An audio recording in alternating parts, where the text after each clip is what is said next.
Chapter 5. Fiona shows up a little before 1 o'clock. Mom's anxious because I want to take the crutches, not the wheelchair.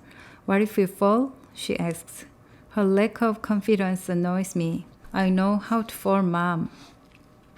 They taught me, remember? But what if you really fall? What if?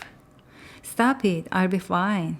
She bites back her worry and watches from the family room window as I hope, swing and hover out to the curb and into Fiona's hand-me-down Subaru Outback. Phew, I say when I'm situated inside. Fiona puts the key in the ignition but doesn't start the car. You are really going out to lunch, she says, smiling at me like she can't quite believe I'm finally back in her passenger seat. And you look great. What did you do to your hair? It's so shiny. I laugh. I washed it. She laughs too and turns the key. That's all? Yup, I guess it's happy with me, huh?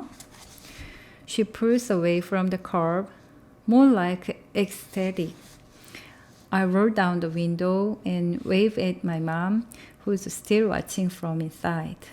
She waves back, but even from the curb, I can feel her worry, and I suddenly realize that it has nothing to do with the wheelchair or with me falling.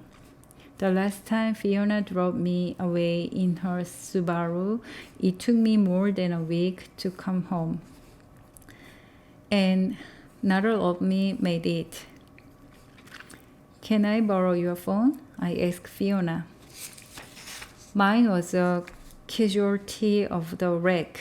She hands it over and I dial the house. I'm fine, I tell my mom when she picks up. Don't worry, okay? You keep telling me I should get up and out, and now I am. So you should be happy. I am, she says, but her voice is choked. Mom, I say softly, you want me to do this. I know I do, she says, and she's trying hard not to, but I can tell she's crying. I'll call you from Angelo's, okay? Thanks, she says, then gives me a cherry. Have fun, alright? I don't know about that, but I'd planned to eat a lot of lasagna. She laughs and we hang up, and after I've closed Fiona's phone, I stare at it and try to sort through what I'm feeling. Mom's been so strong through all this, so positive. I, on the other hand, have been stormy and dark and defeated. And now suddenly she's falling apart. And I'm telling her everything is okay. It's like she's reached the end of her leg of the relay. She gave it her all.